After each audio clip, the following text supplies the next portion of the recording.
જ્યારે એને એક ઘરમાં અંદર લઈ જવામાં આવી અને દરવાજો બહારથી બંધ થયો ત્યારે આર્યાએ મનમાં એક જ વાક્ય કહ્યું, હે ભગવાન, હવે મને તું જ સાચવી શકે છે. અને એ સાથે આર્યાનું જીવન અંધકારના એક નવા અધ્યાયમાં પ્રવેશ્યું. કેટલાક સંબંધો શરૂ થાય છે પણ પરીક્ષા શ્રદ્ધાની લે છે. આ એક યુવતીની વાર્તા છે જેને પ્રેમના નામે બંધનમાં રાખવામાં આવી, ધર્મ બદલવા દબાણ કરવામાં આવ્યું, પણ એ તૂટી નહીં, એ લડી નહીં, એ શાંતિથી ઊભી રહી. આર્યાને પ્રેમ વિશે બહુ ખબર નહોતી. એને એટલું જ ખબર હતી કે વિશ્વાસ સહેલાઈથી કરવો નહીં. ક્યારેક જીવન લાવીને ઉભો કરે છે કે જે તમારી દરેક સાવધાની ધીમે ધીમે ઓગાળી દે છે. આદિલ એને કોલેજમાં મળ્યો હતો. બાકીના યુવકો કરતા અલગ.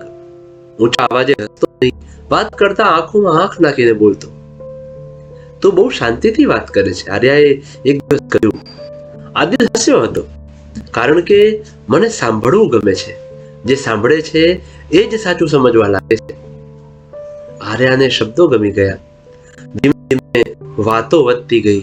પહેલા પુસ્તકો, પછી સપનાઓ અને પછી જીવન. મને લગ્નમાં વિશ્વાસ છે, આર્યાએ સ્પષ્ટ કહી દીધું. સમય પસાર કરવા માટે તો સંબંધ મને ન ગમે. આદિલે પણ કોઈ વિરોધ ન કર્યો. ઉલટું એને શાંતિ કહ્યું, એ જ તો મને પણ ગમે છે. હું પણ જીવનભરનો સાથ જ શોધું છું. એ દિવસથી આર્યાને લાગ્યું કે એને સાચો માણસ મળ્યો છે. પણ પ્રેમની શરૂઆતમાં એક ફંદો ફૂલોથી ઢંકાયેલો હોય છે. થોડા મહિના પછી આદિલે કહ્યું, મારા ઘરે આપણા સંબંધને સ્વીકારવામાં આવશે. વિચારો અલગ છે, પણ લગ્ન પછી બધું ઠીક થઈ જશે. આર્યાને એ વાત પણ ખોટી લાગી નહીં, કારણ કે પ્રેમમાં માણસ સમયને પણ વિશ્વાસ આપી દે છે. એક દિવસ આદિલે કહ્યું કે ચાલ ને થોડા બહાર જઈએ, શાંતિથી લગ્નની તૈયારી વિશે વિચારીશું. રાત્રે મુસાફરી હતી. આર્યાએ પૂછ્યું, આટલી રાત્રે જવું? આદિલે જવાબ આપ્યો, હા, બસ થોડું અંતર છે, મારા પર ભરોસો. કાર આગળ વધતી ગઈ. શહેર પાછળ ગયું. લાઈટ ઓછી થતી ગઈ. રસ્તા અજાણ્યા બનતા ગયા. આર્યાનો ફોન અચાનક બંધ થયો. નેટવર્ક નથી, આર્યાએ કહ્યું.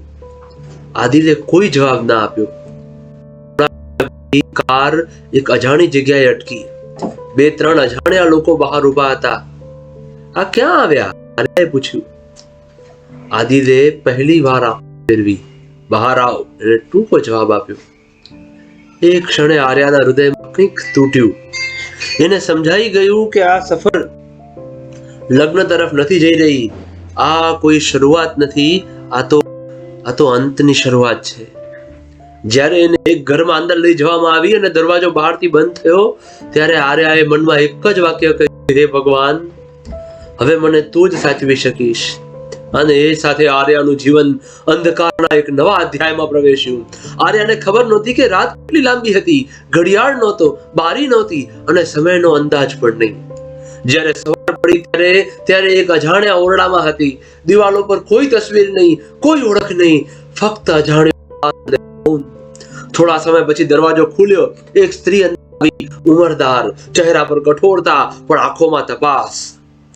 હવે તું આગળની બહુ છે, એ સ્ત્રી ઠંડા અવાજે કહ્યું. અહીં પ્રશ્નો નહીં પૂછાય, અહીં નિયમો માનીને જીવવું પડે. આર્યાએ ધીમેથી પૂછ્યું, પણ મારા મા બાપને જાણ છે? સ્ત્રીએ સીધો જવાબ આપ્યો નહીં. એણે સામે રાખેલા કાગળો તરફ ઈશારો કર્યો. આ પર સહી કર. આર્યાએ કાગળ જોયા. શબ્દો સમજાય એવા નહોતા, કોઈ સમજાવતું પણ નહોતું.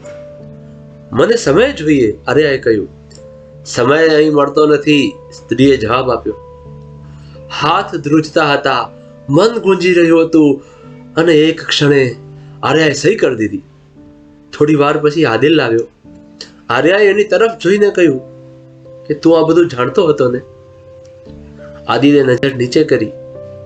થોડું બદલાવવું પડશે, એને ધીમે કહ્યું. પરિસ્થિતિ એવી છે. આર્યાનો અવાજ ભરાઈ ગયો. પરિસ્થિતિ કે યોજના? આદિલ ચૂપ રહ્યો.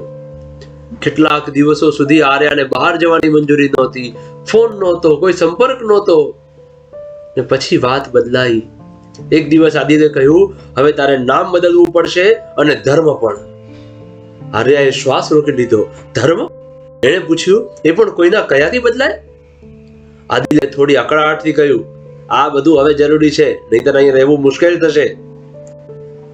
આર્યાએ ઝઘડો ન કર્યો, ચીસ ન પાડી, ફક્ત એટલું કહ્યું, ધર્મ ડરથી સ્વીકારાય તો એ ધર્મ નહીં રહે.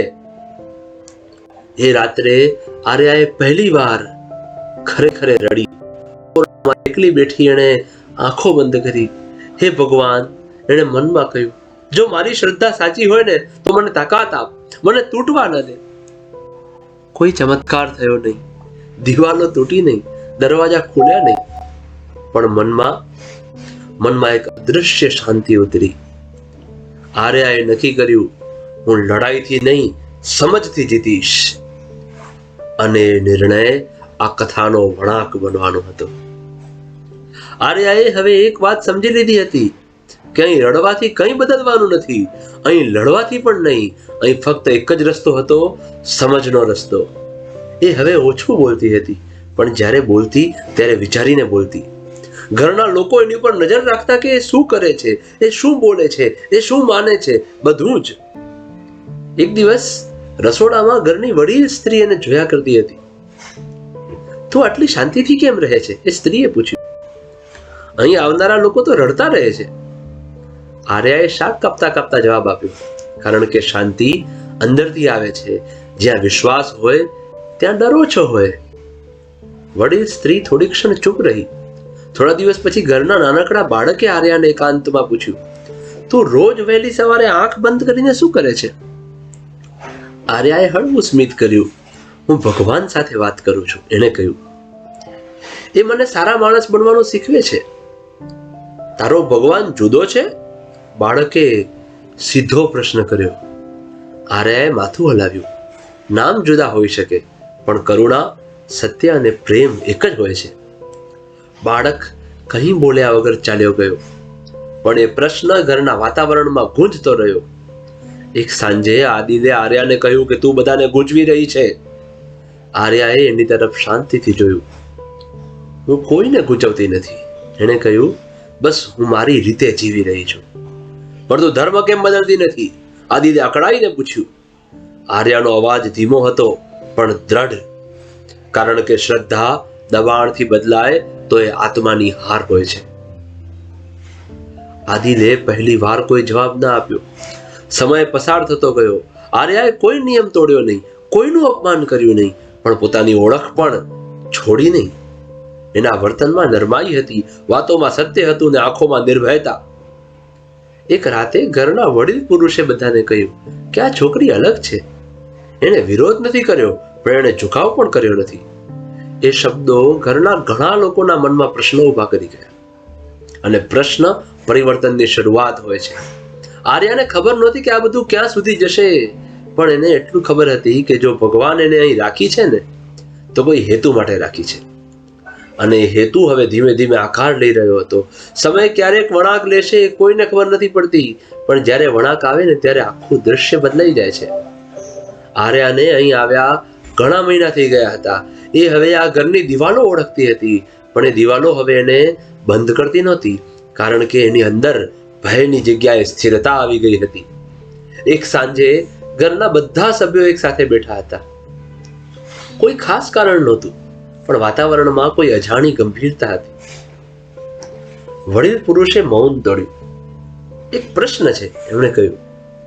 આ છોકરીને આપણે બદલી શક્યા નહીં, પણ એણે આપણને વિચારવા મજબૂર કરી દીધા. ઘરમાં શાંતિ છવાઈ ગઈ. આર્યાનું માથું નીચે હતું. એ બોલી નહીં, કારણ કે એને ખબર હતી કે જ્યાં સત્ય બોલવાનું હોય ત્યાં મૌન પણ જવાબ બની જાય છે. વડીલ સ્ત્રીએ ધીમે કહ્યું, એણે ક્યારેય આપણો વિરોધ કર્યો નથી, પણ એણે ક્યારેય પોતાની શ્રદ્ધા પણ છોડી નથી. આદિલ બધું સાંભળતો હતો. એની આંખોમાં ગૂંચવણ હતી. એને પહેલી વાર થોડો પસ્તાવો પણ થયો. આર્યા, એણે બોલાવી. આર્યાએ માથું ઊંચું કર્યું. તે અમને શર્મિંદા કર્યા નથી, આદિલે કહ્યું. તે અમને અરીસો બતાવ્યો. આર્યાનો અવાજ શાંત હતો. હું કોઈને બદલવા આવી નહોતી, એણે કહ્યું. હું તો ફક્ત મારી આત્મા સાથે સાચી રીતે રહેતી હતી. થોડા ક્ષણો પછી વડીલ પુરુષ ઉભા થયા. ધર્મ જો સમજથી સ્વીકારાય, એમણે કહ્યું, તો એ બળજબરી નથી રહેતો. અમે લાંબા સમયથી નિયમોમાં જીવ્યા, પણ તે અમને અર્થ બતાવ્યો. ઘરમાં કોઈનો વિરોધ ન કર્યો.